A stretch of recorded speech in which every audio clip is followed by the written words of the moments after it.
booties for black girl nerds.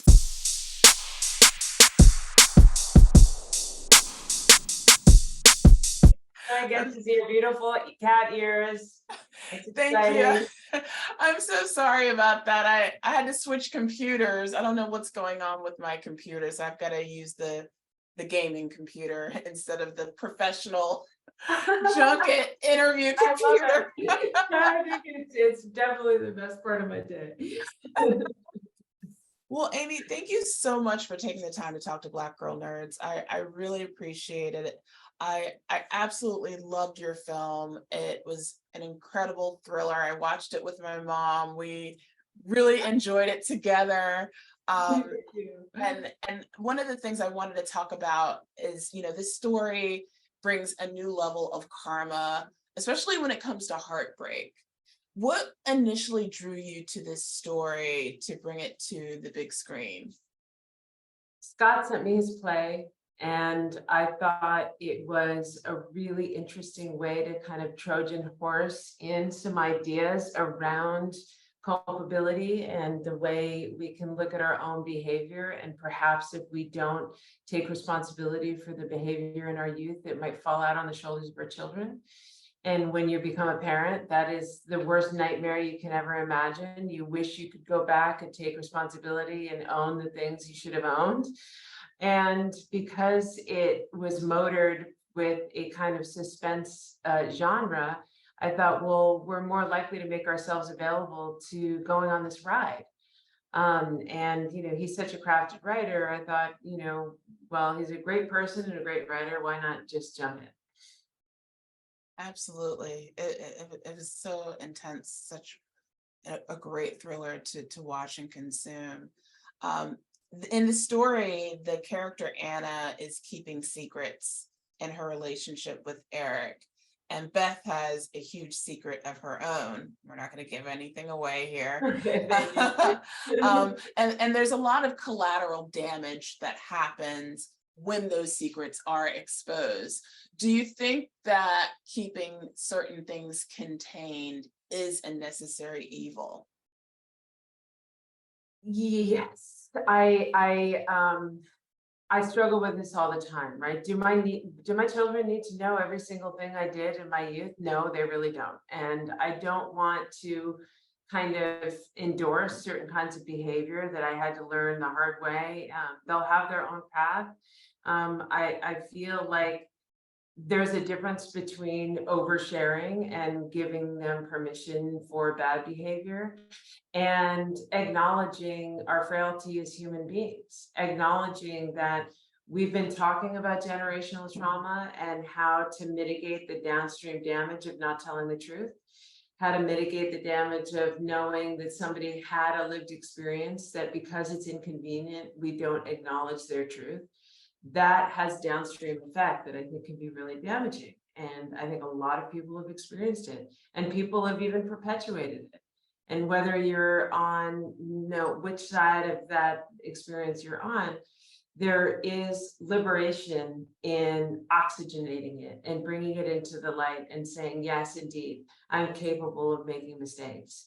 But how do we then stop that from being something that continues to be generational, and because the structure of the film, and because it doesn't hit that in a heavy-handed way, but allows us all to see ourselves reflected in the characters, I thought it was a great way for me to investigate my own questions around things like, gaslighting.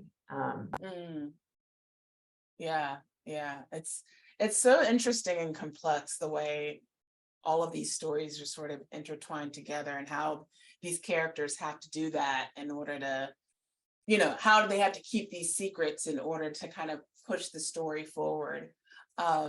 There's also a great scene with Eric where he has an emotional breakdown, and as he exposes his past. So what was filming that scene with Kyle like, and how did you coach him through that performance? Because it was such a great scene. Thank you so much. I really appreciate that. Part of it is the human being that I had the good fortune to work with. Kyle is a deep thinker. I trust his heart implicitly. He is a very crafted and dedicated actor. And because of the amount of days we had to shoot this movie and, you know, the amount of dollars, a lot of the work went in advance of our actually turning on the camera. And a lot of that was investigation and discussion about how this person might have been calcified in the past because they weren't given the dignity to be able to evolve, right? So, you know, and what kind of things could that cause? And, you know, is his behavior an act of vengeance? Is it an act of mercy? Like we, you know, we need to be able to allow curiosity around ourselves as human beings. I'm certainly a fallible human being. I'm a fallible mom. I've done things in my past I'm not exactly excited about. So, you know, how about we just acknowledge each other's humanity? And so Kyle was willing to explore these things on behalf of his character, who he was incredibly possessive of. And because he allowed himself to seem like somebody we should be afraid of, I thought it was equally important to seem like somebody who had vulnerability and frailty. Yeah, it was a gut-wrenching scene. It was so intense. I really enjoyed that moment Thank with you. his character. Just like your father, the legendary Robert Redford, you're both an actor and a director. Do you find that your experience as an actor informs your work as a filmmaker? And what makes you, and do you feel like that makes you better at directing actors? Well, I think that it is important to understand that actors are often sort of the shaman of our culture. You know, they are the ones who are, you know, by definition, more porous. And there is a cost to being those people. There is something about the process of acting that a lot of people don't understand. It's actually a very generous act. And so having done it myself and understanding what environments would catalyze my better work and what wouldn't, where would I find shut down and unable to really explore, and where would I find courage? Those are all visceral experiences that I've had myself. So in order for me, in a very sort of selfish minded way, to be able to get the full expanse of somebody's potential as an actor, I would want to create those conditions. You know, the sort of play box, the sandbox that would allow people to feel the safety to take risks. And I do think that that is somewhat grounded in my experience of being an actor. Is there a scene or a moment during filming that still resonates or sticks with you to this day? You know, there are really so many, you know, I mean, sometimes it's the smallest moments, you know, it's the smallest moments when you just like the hair stands up. And there's a moment in the sort of towards the end of the movie, in that scene that you were talking about, you know, where he zips up her dress. And the way that that whole thing was handled, I felt like was so loaded with their knowledge of their characters that it never would have played out that way had they not really been possessive over the state of their characters at that moment. You know, and so you see these tiny little moments and you just feel so satisfied. But there was a lot of those along the way, you know, the way that Grace was able to sort of hold her cards very close to her chest and she wouldn't reveal everything. You know, there's great moments with Jesse Garcia, who plays Tim, and Beth as, you know, as lovers, you know, lovers that are like, do I want to know everything? I don't know that I want to know everything, you know, and that I think, you know, holds true. But I was just bewildered because all of them were so generous. They brought their A game. And so, you know, on a daily basis, I would have those moments in these scenes. Absolutely. Eric's moment at the end gave me goosebumps, and that's all I'm going to say about that. And I noticed that, you know, over the years that there's a number of women that are in these above the line positions that's worked in film.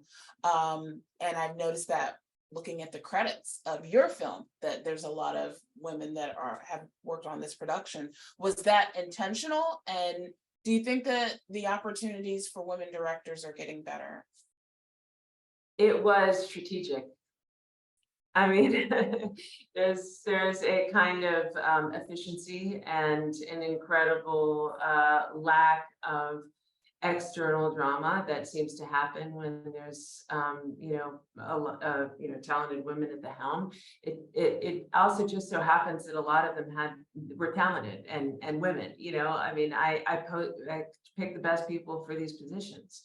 The climate of the set matters to me a lot. Bobby Bukowski, who's my director of photography, really loves actors, and he understands how they need to move through their performances. And so, having somebody like Eden Wernfeld as my producer, yes, she's an incredible woman, but I was doing nobody favors except myself by having her as my producer. And Salita, who was my first AD, these are incredibly crafted people. So instead of it just being intentional, it was like, oh, well, I guess the jury's out, great multitaskers,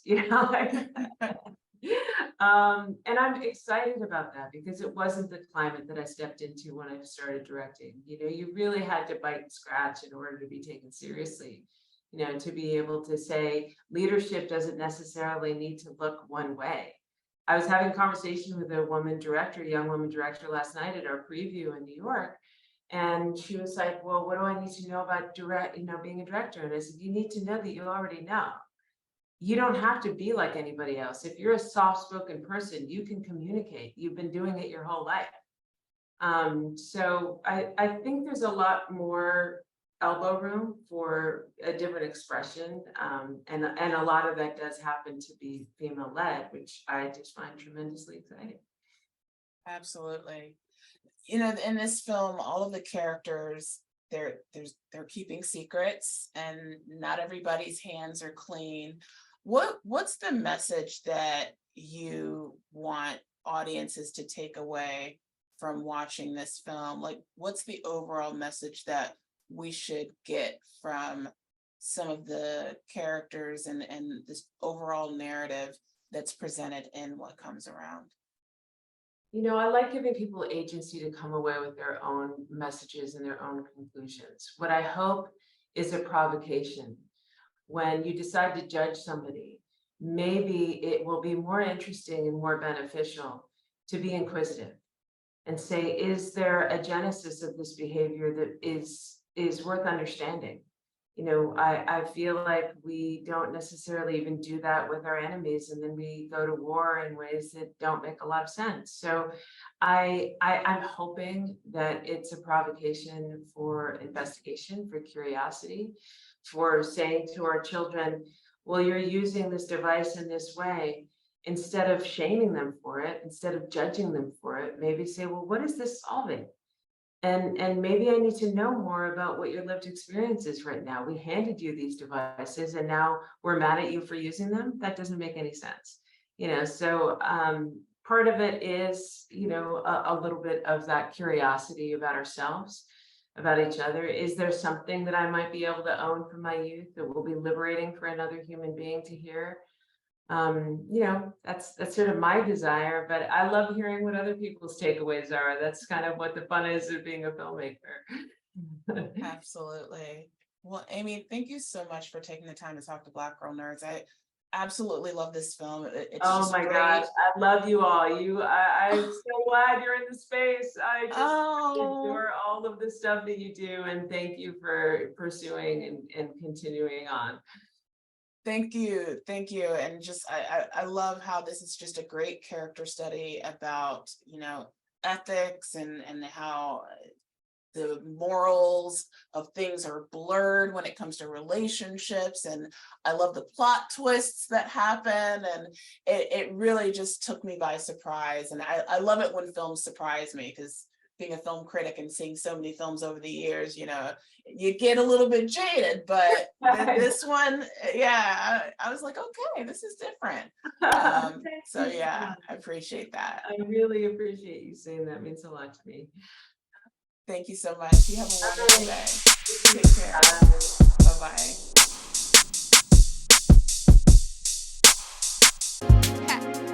Better shake your booties for Black Girl Nerds.